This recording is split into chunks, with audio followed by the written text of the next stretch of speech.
Well, it looks like today is a day of gaming updates. If you saw the first segment of the day, you know we had a little update there about Concord and some of those angry devs. And now we have a very brief update on Ubisoft over here on InsiderGaming.com, as Ubisoft's collapse continues and essentially is just in this downward spiral. They write Ubisoft being pressured to go private as share prices continue to fall. Now, before we continue, it is important to note that the overall stock market has been in quite a rough shape lately, and historically, September is overall just not a great month for the market. However, Ubisoft is also exceptional because they're not just having a bad month.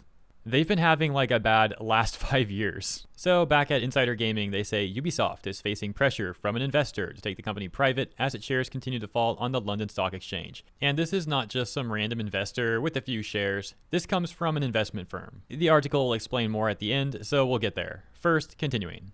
Less than a week after shares of Ubisoft fell to a 10-year low due to the reception of Star Wars Outlaws, an investor in the company is making a public push for the company to be taken private. So I'm going to summarize the main points of this statement. This firm, AJ Investments, recently took up their position a couple of weeks ago and are still adding to it, hoping that Ubisoft can ultimately get to around 40 to 45 euros a share. However, they say Ubisoft is mismanaged and that shareholders are hostages of the Guillemot family and Tencent, who are taking advantage of them, saying that management is currently more focused on trying to please investors as opposed to providing a good experience for gamers. They would also like to see Ubisoft be taken private and, very notably, the current CEO of Guillemot replaced. Also, my bad if I'm not pronouncing that name right. Currently, Ubisoft has not responded to the letter or any requests for comment. Now, ultimately, I'm not saying that AJ Investments is making the right move or that any of their solutions may help Ubisoft in any way, shape, or form. I'm simply talking about the news because it's rather interesting, especially with the current situation of Star Wars Outlaws being a financial flop for Ubisoft.